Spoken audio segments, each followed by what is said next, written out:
All right. Hello, ladies and gentlemen. My name is Jake Kerr, and I'm your host for today's Black Ink podcast, episode number 67. I'd like to thank you for joining me. We're in for a fucking big one. It has to be a big one because I've recorded this 3 times, and every single time I fuck it up somehow. Right now, it is about 10 o'clock in the morning on Wednesday, the 8th or 9th of December. You know, long enough past my 29th birthday to know better, okay? I've spent the best part of the morning vectorizing people's images ready for screen printing. I've also designed a swing tag for my clothes that are going to be available in stores by the end of the week. But we're going to touch on that in a second. I firstly just want to really fucking apologize because I feel like I've dropped the ball a little bit, okay? What I try and aim for is 2 podcast uploads a week, which means consequently normally I have to record 3 or 4 because I tend to have this, what would I call it? Tendency to say shit that I shouldn't say and put on the internet. And that's basically what it was. Yesterday, I ranted for literally half an hour about someone and how unprofessional and how much lack of respect they have and all the rest. And it wasn't until yesterday afternoon I sat down and I was like watching little parts of it back and I'm like, this is way over the top. Like, there's no way. I didn't organically feel about that. I didn't feel that way about that person, which is probably the main thing that I'm concerned about. Because at this point, I feel like I built enough reputation about talking about how I feel and not talking about things that I feel people want to hear from me. If I just stay true to myself, if I stay true to this, and it's such a cliche thing to say, like, oh, I'm being true to myself, bro. I'm manifesting the fucking future that I want to see, man. All I'm trying to do is not go above and beyond what I feel. Because if I do that, then I set the bar for this like unachievable character that I'm creating of myself. And rather than that, I would rather just talk about stuff that I'm actually passionate about. And the problem with yesterday was, and there's a lesson in this as well. The problem with yesterday was I spoke when I was emotional. So I was speaking about something that happened on Monday and I recorded the podcast on Tuesday and I thought, you know, because it's Tuesday, I'm probably not going to have this residual kind of anger left in me and I'm just going to say what it is.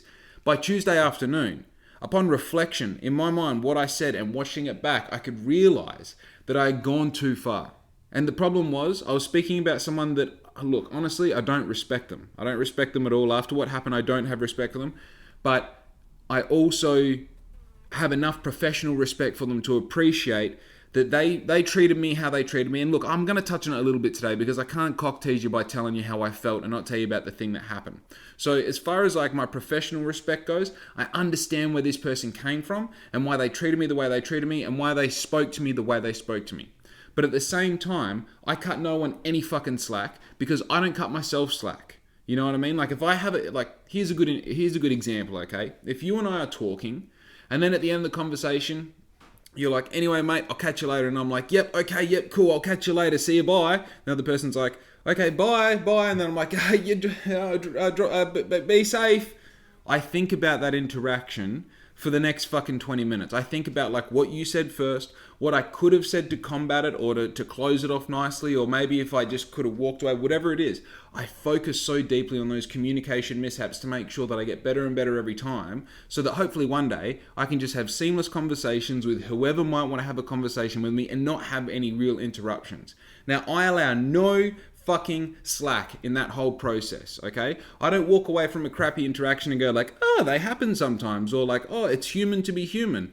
No, dude. If you want to have good interactions, you have to practice your interactions. And when something goes right or something goes wrong, you have to be able to break it down to its finest element, realize what it was, and focus on either keeping that or fixing that, depending on if it's good or bad. And that's exactly what I did for this person. I cut them no slack at all. While I understand where they came from, I still don't give a fuck, okay? Because what this came down to was manners, courtesy, and respect. And I feel like while this person was polite, and while this person perhaps was like sharing a space with me, they had no idea who I was. They had no idea what I was doing there. They had no idea what the purpose of me talking to them was. And all they did was treated this little fucking interaction that we had with each other as an opportunity to brag about what they're doing. And look, I'm not going to say much more about it because you'll be able to fucking reverse engineer everything and figure out who this person is. And in all honesty, like as I'm finding out, anyone that I talk about in this podcast, they end up watching it. They end up hearing it. Whether it's for good reasons or bad reasons, someone in their life tends to know about this podcast and listen to it and tell them about it. Fuck, I realised that whole thing with Bunbury City Motorcycle, they probably listened to that episode like by the end of the day that I recorded it. I went to their neighbours and the first thing he said to me was like, bro, what do I need to do to make sure you don't give me a bad review on your podcast? I'm like, what the fuck are you talking about? He's like, next door. I'm like, fuck. Of course that is the case. Of course everyone knows what everyone does in this fucking town. But all good. I'll give you a couple hints, okay? I had to ride all the way to Perth to have an hour-long meeting with this person, then ride all the way home. And bro, if you're watching this, you paid no attention to what I said. Actually, if you're watching this, that means that you realized what you said was kind of pointless, because you were treating me like someone who's going to go start a business tomorrow, but I'm actually 12 months down the track and like finally got to a stage where I felt it was viable talking to you, and thus was the reason that I was talking to you. I'm not just another fucking blow-in asking you the same question that you've been asked by 10,000 people. I'm someone who's actually starting to do something, and hell, who knows? I might be the smart motherfucker that you end up doing something with in the future, but now you've got your gun, loaded it, and shot yourself in the foot. Oh no. Anyway, moving on. What I have been doing this morning, starting from the start, was I vectorized how do I say this if you don't know what I'm talking about? So basically, vectorizing is turning an image from an image into a mathematical equation. And you might go, hey Jake, why do we need to turn an image into a mathematical equation? Well, an image is made up of pixels. And as you may have heard the term pixelation, when something pixelates, obviously it goes blurry, it loses definition, and you can't see what it is. If we turn that same image into a mathematical equation, it, instead of using pixels, uses straight lines. So what this means, if you give me a picture and I zoom in and I can see it starting to blur the more it zooms in, I know a few things. I know it's a JPEG, I know it's a PNG, I know it's basically an image, right?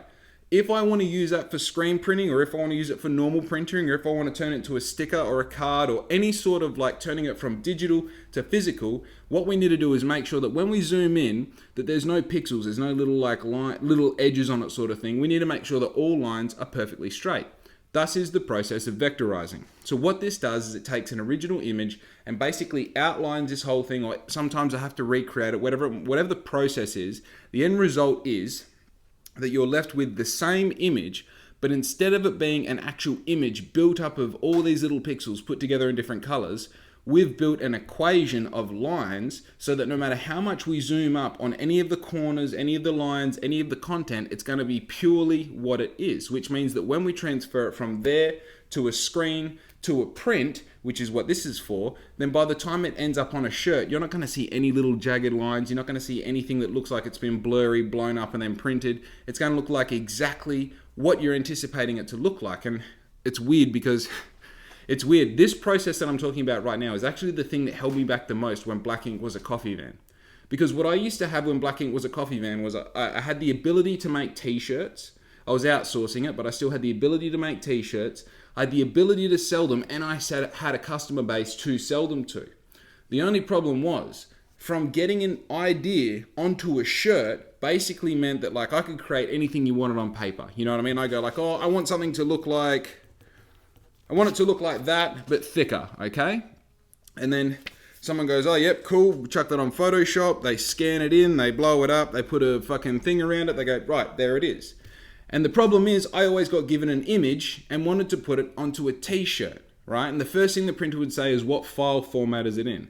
And I go, oh, fuck, I don't know. He goes, oh, well, it needs to be in a fucking high-res PDF, or it needs to be a vector, it needs to be AI, it needs to be this, it needs to be that. And I was like, oh, I don't know. So I struggled to get people who could basically take what I had, which is normally just a JPEG or something, and turn it into a workable file, which is this vector file, okay, with this mathematical equation file. So basically we can print it and it gives us exactly what we want. And back in the day, I mean, I was scared of learning how to use Photoshop. The idea of learning something from scratch was like, fuck, I don't have enough time left in my life to figure this out. I had to start doing it when I was 10 years old if I'm going to be good at it by the time I'm 22 sort of thing. So I just fucking threw my hands up in the air. And quite honestly, that's the reason why a lot of that was kind of the kibosh on the whole printing project, because I literally couldn't do it. I didn't have any ability to get these images that I had and turn them into what I needed to use them. And actually, now saying it out loud, I think the problem I had back then was I had no control over it all. Like even even like right now, when I have a good idea about something that looks good in my mind, what I can do is I can sketch that. I can then draw that on Photoshop roughly. I can then take that to Illustrator and vectorize it. And people who know Photoshop and Illustrator are like, why don't you just do it all in Illustrator? Because I fucking don't, okay? That's the answer. Because I don't, you know? And this is probably coming from someone who builds shit in Canva. So you can suck it all, okay? So I'll take it to Illustrator. I'll vectorize it. I'll then get that, what's the word? Basically, you're just using emulsion to burn it into a screen. So I'll develop that into a screen. I'll then get a blank shirt, put that on my screen printer, load the screen, pull it in, job's done. So basically, I control every single step of the way. Whereas before, all I had was like a general idea of like, oh, it might be 2 or 3 colors. It'll have something on the front, it'll have something on the back. And realistically, like even back then, I need someone to like come up with the creative itself, to come up with what the end product is going to look like, the graphic. So I had to rely on someone understanding the idea that I had and translating that into a graphic. Just that itself can be hard, because if you're going to work with someone, you need someone who's happy for you to stand over their shoulder while you breathe in their ear, eating fucking Samboy's salt and vinegar chips, going like, no, make that a bit bigger, make that smaller. No, go back to the way you had it before. No, the other way you had it. All that sort of shit. Or it's even worse. Or you give them an idea and they do it while you're not there. They do it somewhere else. And then they send you back something that it's the bare bones of what you asked for, but it's something totally fucked as far as like, how did you think that's what I meant? But then you review all the information that you gave them and you're like, yeah, I guess you just made exactly what... This is the fucking problem with graphic design, by the way. Exactly what I'm talking about right now. And then follow that up. So say you've got something that's workable from this person, however you've got it, whether you're there or not. Then you've got to turn it into a vector, which usually involves someone other than the person you were just dealing with. So now you got to get someone who does that. And the problem was, people who knew how to do it are like, oh yeah, dude, I can do that straight away. Just fucking, yeah, like, click. Okay, here you go. But it seems to be every other fucking graphic designer. Like that was 1 in 10 graphic designers that knew how to do that, right? The other 9 graphic designers are like, oh yeah, just... look, leave it with me and I'll email you when it's done. And it's just like, fuck bro, like how come this cunt over here that charges like $50 every time I want to do it says it's like a 5-minute process, but you're happy to charge me $10 to do it, and yet it seems you're gonna go fucking learn how to do it? You know what I mean? Like can't you just... It's one of those things that when you're on the outside, you don't know what the terminology is. You don't know the software that they're using. You don't know what sort of computer you need to run the software. You have no, like, you don't know if it's easy for him because he runs some third-party software that you've never heard of before that is specifically for doing that. But, so let's just say, back in the day, I've got a vectorized image, it's ready to go. I would then call my screen printer who was up in Perth and say, hey, I want to do 20 tops, here's the sizes, here's what top I want to use, here's my artwork, and then you have the bullshit conversation backwards and forwards. Is it the right file format? How big do you want it? Where do you want it on the tee? He'd then send you mock-ups about a week later saying, here's how it's going to look. You pay the man and then he'd give you tops about 3 weeks later. So the whole fucking idea from, the whole process from having the original idea to having shirts that you can sell was totally out of my control. The only thing that I had any control over was a few decisions along the way. And the funny thing is, like, the way this all works, I'll get to a stage with all of this, with my business, that it'll go back to that I'll just have an idea, and then all that will happen is I'll receive a sample of kind of how it looks, and then I'll receive so I'll have an idea, I'll give like the okay on the digital mock-up, I'll get a sample, review it, make a decision, and then it will fucking go to market sort of thing. But right now, the difference between what it was and what it is right now is I have total fucking control. Basically, I know how to use Photoshop, I know how to use Illustrator, I do the screen printing myself, which means that there's no mock-up bullshit, there's no confusion between, nothing's lost in translation or communication. It's as simple as, I want to make something, here's how I want it to look kind of on paper, here's how it looks on a screen, here it is a finished product, here's the screen, here it is printed, and voila. Fucking crazy. So the point that I'm making of all of this is, now that I've got my screen printer, I have people, as you can imagine, saying, hey, can you do my screen printing? In all honesty, I don't want to do anyone's screen printing. I bought this screen printer to supplement my own needs. I bought it so that I could get the profit margin on my own garments down to a point that I'd be able to get them into shops and make it a viable situation. But with that said, I think the feeling behind not wanting to do other people's screen prints is having a certain amount of anxiety around the process of screen printing itself. The process of screen printing is becoming easier and easier And just recently, Larissa has elected to start helping me on the screen printer as well. And she has taken, like, I would say a good 40% of the job and completely made it her own. One second. Where's this fucking...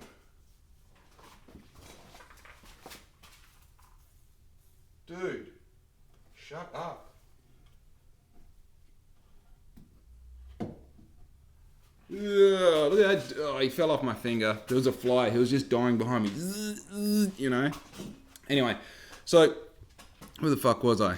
Doing other people's screens.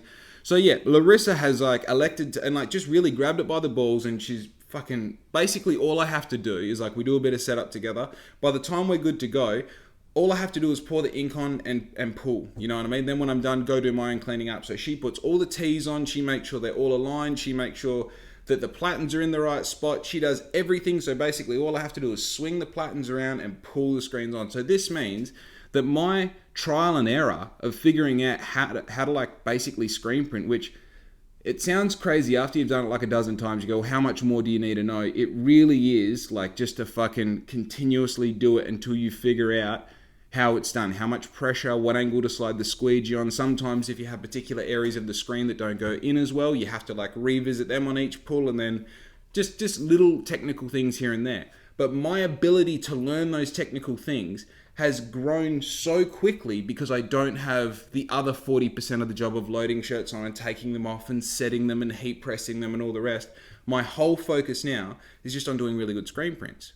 So this is awesome. This has allowed me to, while I'm still not that interested in doing other people's screen prints, the people who have small businesses who are alongside me, who have been fucking with me for the past year, that's really important.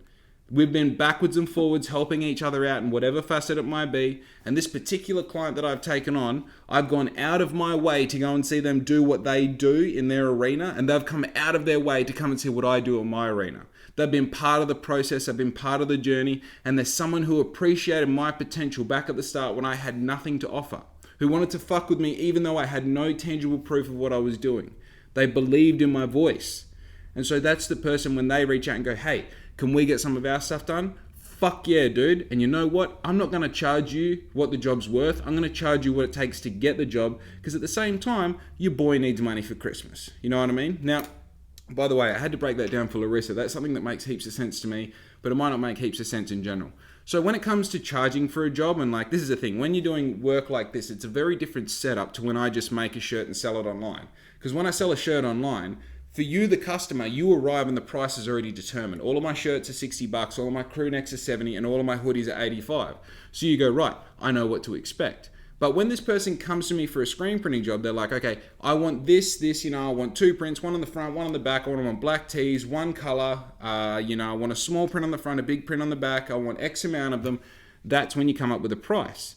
And this is the thing, when you're someone who does a job like this, you might be familiar with this, you might not be. But when you're someone who quotes these jobs, obviously you, like, basically how it works is you list all of your costs, all of your expenses. So that might be, developing the screen or getting the tees themselves, whatever it might be. And then you add on basically how much you're going to charge to do the job. And the most simple metric to understand how you break this down typically is time.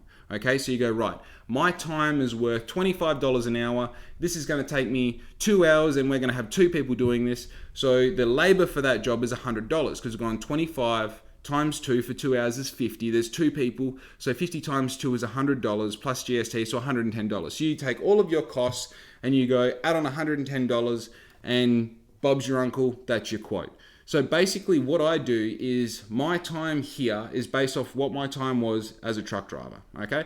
And there's a little bit of a formula behind that as well, because basically to be like a, what do you call it, heavy vehicle truck driver, someone who drives road trains and all the rest, it's a skilled environment basically. So you can't just go and do that if you're Joe Blogs off the street. You have to have a license, you have to have experience, and then even doing the specific thing you're doing, whether it's general freight or whether it's mineral sands or whether it's liquids or dangerous goods, you have to have specific work experience in that area. So basically I look at this as Joe Blogs can't come off the street and start screen printing. He has to have a screen printer. He or she, you gender specific motherfuckers, has to have a screen printer. They have to have a space to do it. Obviously they have all of the fucking stuff that around it, all the equipment around the equipment. So having the heat press and the heat gun and the fucking rulers and the bullshit and the inks and that. So I see it as that is as skilled as what truck driving is. Because I don't believe that you, whoever you are, couldn't screen print, but I believe that right now you couldn't do it. So with enough training, you could do it, but without any training, you couldn't do it. So I put this in the, say, 25 to 35, maybe $40 an hour, depending on who this person is, right? And when I say depending on who this person is, I don't mean who the person is personally. Like, I don't mean as if I like you, I'll give you 25 bucks an hour. If I don't like you, it's going to be $45 an hour. It's more like if you're tied into the black ink scene, and I want you talking about black ink in your spare time. You say, someone says, "Oh, you got a nice shirt.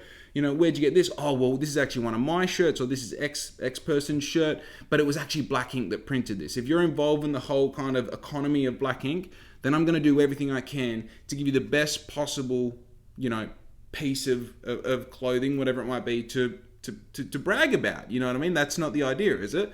But then say you're someone who I don't particularly want to take on the job, and I know that sounds crazy, but like when you're a business and you're busy, there's work that you don't want, you know? Or maybe it's someone that's just approached you completely from left of field, and, you know, I hate saying this, and it's not like I've had to make this decision, but it is a conversation that I've had in my mind. If you're someone coming to me and you're trying to start a brand or a label or whatever it might, you know, the same thing that I'm trying to do, and I feel that you're not doing it to the best of your ability, or that you don't have a sound plan, or that you're maybe going about it the wrong way, I may charge in a way that will suggest you to either, you know, edit what, you know, to maybe kind of change up what you're trying to do and look at it a bit differently, or I might give you a price that would maybe, yeah, I shouldn't be saying this, and that's all good, you know, so I'm just going to stop right there. But you understand what I'm saying, right? So what I did with this particular job that I'm working on today is I priced it to help him to get the job, you know what I mean? As far as I'm concerned, and look, you all know I'm very transparent, I'm very honest with this. I don't have any fucking money at the moment. Every single dollar that I make, I put back into black ink, and I'm at such a growth stage with black ink that I'm having to buy new machines, I'm having to buy stuff that supplements the equipment that I already have, I'm having to buy more parts and accessories for the equipment that I already have to do a better job, and we'll talk a little bit, just let me make a note, we'll come back to that. I'm having to buy these new pieces of equipment to supplement what I'm doing, so it means that every time that I make $1, I need to spend $1.50, okay? And obviously, my beautiful fucking long-sighted me can appreciate that, you know, obviously this has a future where it's not always going to be a case of make $1, spend $1.50. The idea is you get to a certain point where, you know, you make $1 and only have to spend 20 cents, and you're like, cool, now into the profitable stage of doing business. But with that said, I see more success in doing these shirts to the best of my ability, which I would always do, and making them super affordable for that customer, for more chances of repeat service, and also for them to be able to go like, fuck yeah, black ink did this for me. And this is a really hard thing you have to do as a business as well. I feel like making the decision as to whether, like, you know, profit isn't a bad word. You're allowed to charge exactly what you're worth. You should start how you want to finish. But at the same time, I feel like there's something to be said for respecting that there is a certain amount of friendship in business, and kind of answering that friendship when the doorbell rings. You know what I mean? When this guy says, hey, can you do it? He's going like, hey, I know there's a bunch of professional screen printers out there. I know that. But my boys just started screen printing. What I'm doing is fairly simple. I'm going to float this his way and see what he says. You know? I'm going to just see what happens. And that's what he's done. And I can feel that. And I reciprocate that by doing what I'm doing. And yeah. Anyway, look, let's not fucking bury down too much in this. The second thing that I was doing this morning was designing these swing tags. And I know what you're saying. Hey, Jake, what's a swing tag? Can you please educate me? Sure. So you walk into a shop, you're looking at a shirt on the rack, and you look in the back, you're like, oh yeah, it's a small. And then you pull the little thing out that's on a string, and it's got the fucking square piece of cardboard on there, and it says Rusty, and then it's got a barcode on there and a price and all that. That tag is called a swing tag. So basically what this is a little kind of gateway of communication between me and the customer potentially buying my t-shirt in a shop.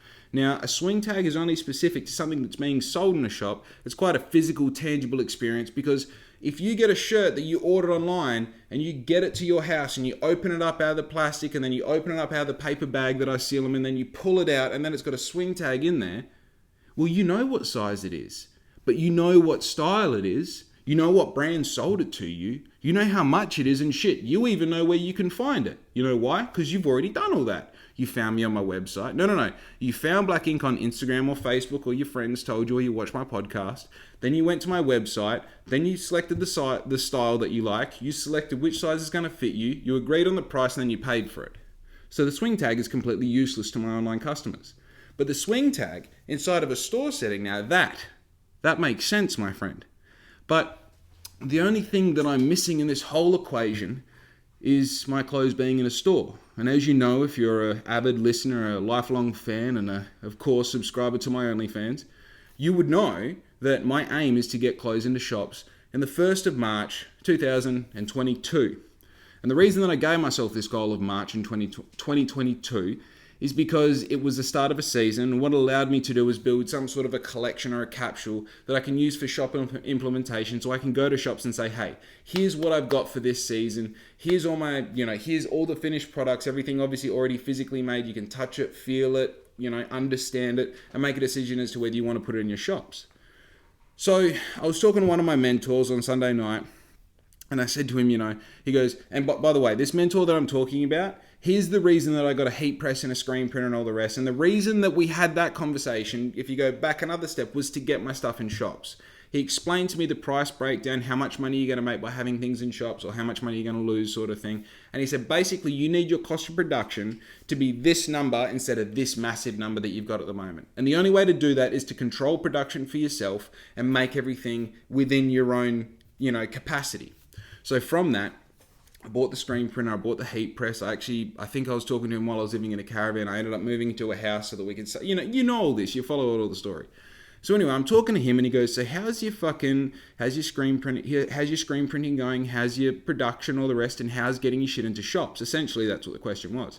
I said, look, I want to get into shops by March. I'm spending all this time getting things right. The inner tags, the swing tag, the screen print process, the making sure that I've got a certain standard of quality that I can meet every time through the skills that I have in screen printing itself, right? And he goes, yeah, that's cool. So can you screen print? I said, yeah, fuck yeah. He goes, cool. So why isn't your clothes in shops now? I said, because, I don't want to go to a shop. And I'm going to give you now more of an answer than what I gave him, okay? Because I've done some reflection on all this and it'll make sense when I tell you the full story. But I've reflected on this and I think I've figured it out. So the thing that I was most scared of is going into a shop and being told no, right? So as far as I'm concerned, using that fear, which I think is a fair fear, and it's not like a fear that fucking renders me stupid. I'm just saying it's a fear that I have. So because of that fear, what I wanted to do is make sure that every element that I had control over, that I feasibly could say was part of the process, I want to make sure that is as close to perfect as possible before I go in there and have that conversation. I want to raise the likelihood of getting a yes so much that I can walk in there with enough confidence to say, I know everything, I know every answer to any question that you're going to ask about my product. Okay? And you're probably thinking how can you not know the answers to the questions about your product? Trust me, it just takes literally so many fucking small failures and wins, so much data collection from the process of trial and error that you not only know the answers to the shit about your stuff that is directly askable, you know the stuff, you know all the background about your stuff, you know all the peripheral shit about your stuff, you know all the side opinions about your stuff, you've got enough sales, you've got enough products made to be able to have an actual collection of data that is useful and relevant to someone who's in a shop. Even as simple as the shop owner saying well, what size do you sell the most of? What's your most popular product? What's the product that has the highest profit margin? What product are you using as a base model to build your next collection off and things like that? And they're things that you need to have a kind of run of experience. You need to have, I tried this, it didn't work. I tried that, it worked really well. And from that experience and that data, I went on to make this, which didn't do so well, but using the same strategy, I did this and that did really well. So that tells me that this product works, or this strategy works, or this sort of campaign isn't effective, So I basically said to him, I'm just fucking worried. I don't want to be told no. I don't want to, and also I feel like this is the thing. I feel like I want to have that confidence of like, if the first time I tried it and I got yes, then that sets the precedent for other shops who might have heard of me or might have seen my brand or whatever. If I can go into the second shop and say, hey, first shop said yes straight, here's what I've got, give them the whole presentation. I'm already in this shop. They were happy to take on my brand because of X, Y, and Z, So I had kind of built this whole idea of what the process of me getting into shops was going to be based off this conversation that I had with him originally where he explained to me the whole process. So I basically thought there was no other way to get into shops other than using that process, okay? And all the fringe ideas that I added on to what that process was were the things that was making me feel anxious about the idea of even doing it to begin with. So I set this far out date. I said, right, I'm going to be in shops by March 2022. I've got enough shit to worry about just doing releases every 2-3 weeks here and getting new designs and creating new products and keeping up with the orders that I've already got, learning how to use a screen printer, maintaining a healthy relationship with my partner and my dog. So I was like, cool, March is great. March is great. And he goes, yeah, man, but it's Christmas in fucking 20 days. And I was like, yeah. And he goes, so people buy stuff before Christmas? And I was like, yeah. And he goes, so you want to get your clothes in shops before Christmas? And the reason I'm saying yeah and not really putting two and two together is because I'm like, well, but March, I don't have anything I can do now but March. And he goes, yeah, okay. So we're 20 days out from Christmas, bro. I've already done my Christmas shopping. People are spending money right now. And this dude's owned a clothes shop before. The reason why he knew all the answers because he's done not what I'm doing, but he's been in the industry heavily for long enough to be like, yeah, bro, you have a product to sell and there's people out there who sell your product. How about go giving your product to that person? And I'm like, all of a sudden I have this light bulb moment where I'm like, oh, fuck, it's Christmas. And at Christmas time, people buy things and I have things to sell. And on top of that, there's shops out there that sell the things that I sell. So maybe I could give my stuff to those shops and then people can come and do their Christmas shopping, buy my stuff. And all of a sudden I'm in shops.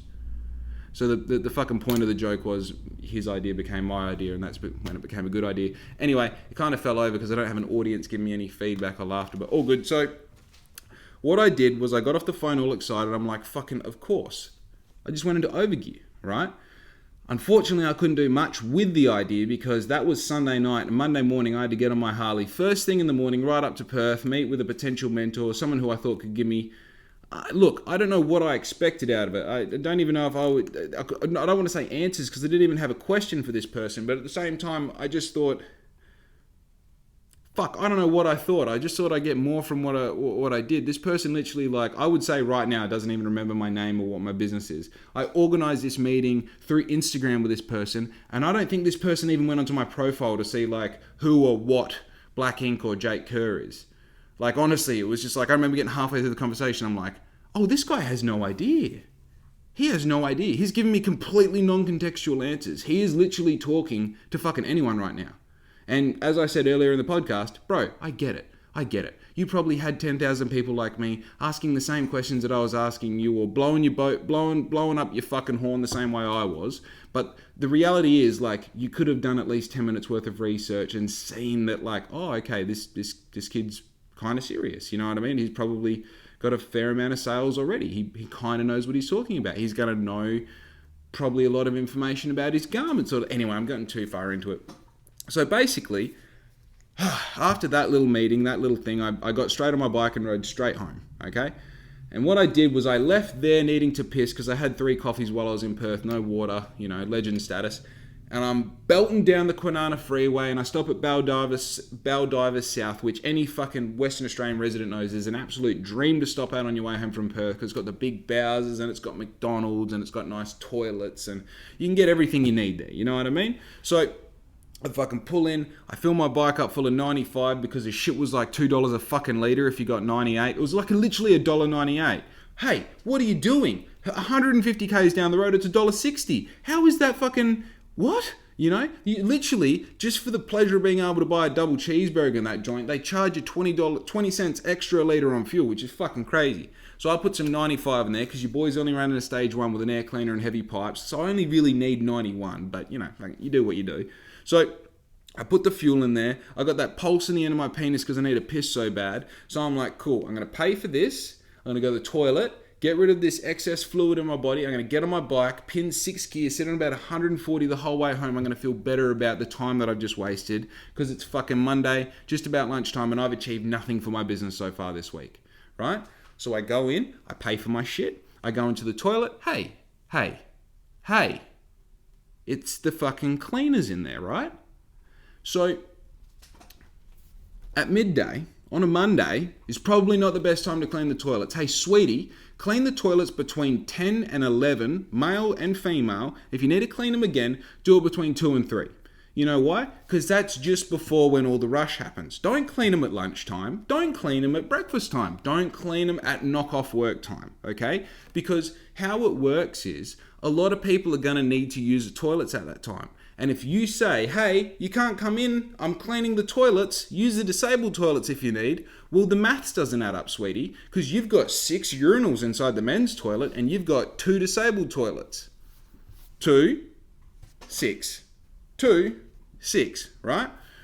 So I'm like, you know what? It's all good. I'll just go to the disabled toilet. I might do some fucking calisthenics or whatever it's called, some fucking yoga because I got space to move, you know? But, of course, both of the disabled toilets are locked and I'm just a fucking piece of shit when I'm in a bad mood. So I was like, you know what? I'm just not going to piss. So I get back on my bike. I fang it down the road. I'm doing my $140 the whole way, and then I see a nice little cozy pull-in. I've never pulled in this. Dude, if you're a Western Australian resident, tell me if you know this fucking pull-in, right? It's about... Okay, so the toilets on the side of the road. They're 70 Ks from Bunbury heading south. So I think this must be... So it's before you reach Settlers, so it's probably like 47 kilometres outside of Bunbury, right? And... for some reason, I'm really good at guessing specific distances and times. When I'm like guessing the time, I'm like, oh yeah, it's like 10:37. Oh, 10:37. So let's say 47 Ks, north side of Bunbury, but it's on the southbound side of the road. There's this little pull-in that's literally just got like a bunch of like roads around trees and shit, but it's all dirt roads and all fucked and that. So you could take like a car and caravan in there and sleep there overnight. Like there's no reason you couldn't. So I pull in there and I'm like, you know, by this time I don't even need to piss anymore because it's like, my body's like, oh, well, I guess we're just not pissing, you know? So I get off my bike, I turn it off, I leave my helmet on, I take my gloves off, and I put my gloves on the seat of the bike and I walk over to this fence and I'm taking a piss on this fence, right? And I remember this because I always do little things like, so like when I lock doors, I always like lock the door and then go back to the lock position to make sure that it's all good. And when I put my gloves on the seat, I always like put my gloves on the seat, kind of touch them, and I'm like, that's where they are. So it's just little things, you know what I mean? So I walk over, I'm taking a piss. I was pissing slightly uphill, so I had to take a couple steps backwards. Not important to the story. I'm just trying to fill you in as many details as I can. So I'm taking a piss. I finish. I go back over to the bike. I'm like, right, I'll have a quick stretch. I'll just like settle myself, get my thoughts, and then we'll fucking... Oh, and also, this is one of those spots between the two cameras as well. So, you know that if you stop between those two cameras, there's no chance of you getting caught as well, you know, which is weird that they put 2 servos in the middle of those point-to-point cameras, because then you're like, well, if I just stop at the servo, it makes all of this irrelevant, you know? Why wouldn't they just put that point-to-point camera out like 600 meters on the other side of the servo so that like they get heaps more like people breaking the law and they get more money, you know? All good, but why? So... I'm like having a stretch, I'm having a think, and I smell this smell. And I'm like, hey, cuz, what's that smell? And then this car drives in, so I'm starting to get all like, you know, when you're by yourself doing something and someone like comes into the environment, you're like, well, I guess it's time for me to go, you know? And I know actually a lot of people don't think like that. Seems to be a lot of people like their automatic reaction was like, I was here first. And the other person's like, hey, and they're like, but I was here first. It's like, I know, I was saying, hey, I was here first. You're like, all good, bro, I'll fucking go. But my reaction is always like, someone comes in, I'm like, yeah, bro, I was just fucking leaving. I'm just getting me shit, eh? Like, I actually was never here. You never see me, you know? So, as this all happens, I'm like, weird smell. Someone comes, I'm going to go. I look down, and I'm like, oh, there's only one glove on my seat. Well, the wind must have caught it and thrown it off the bike or something. Then I'm like, oh no, you know how something happens in your mind and it takes like 10 seconds in your mind, but in reality it took like a quarter of a second.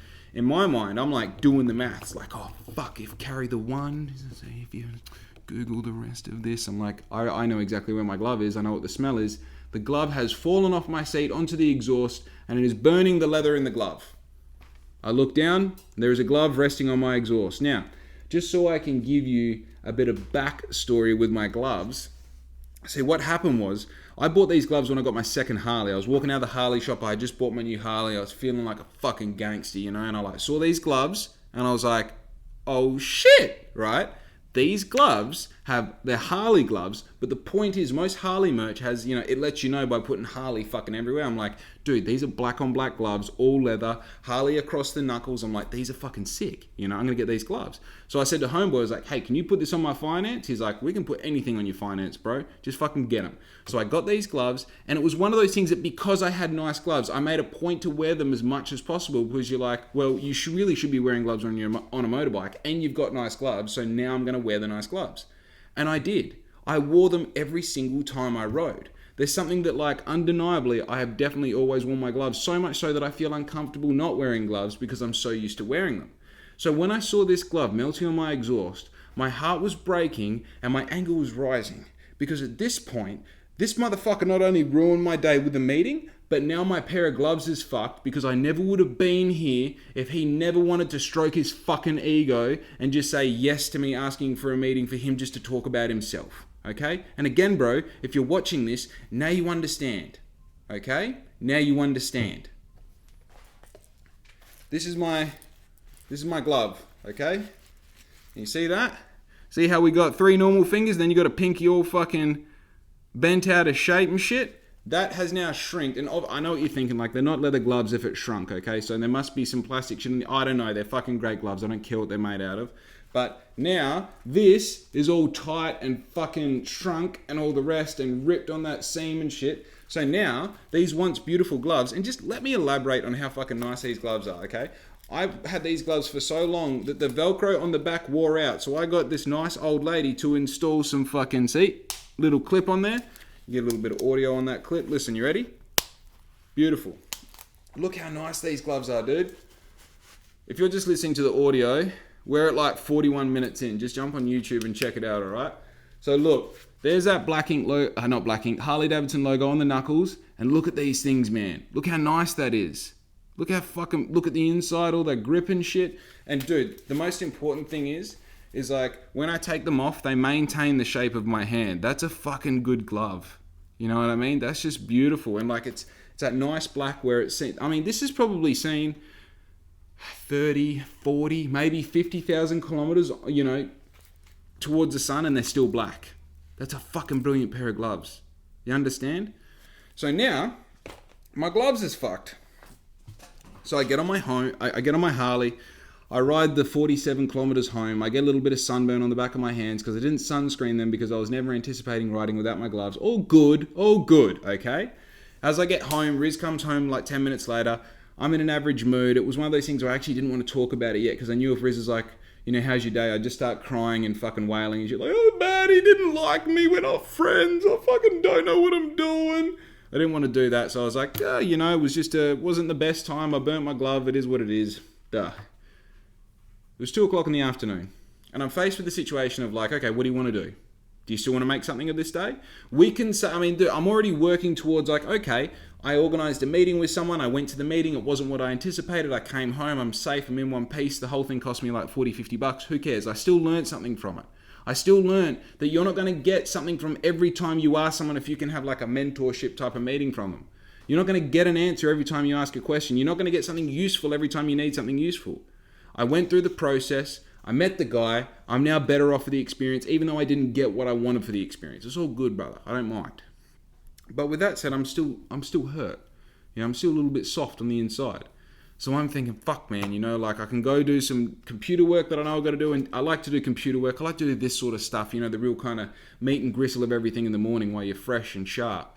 But I thought, I can't see myself getting into computer work. And this is the thing. After you spend 4 hours doing this, just, you get, I guess you're just physically tired. That cockroach is still alive. We've been laying on his back for fucking days.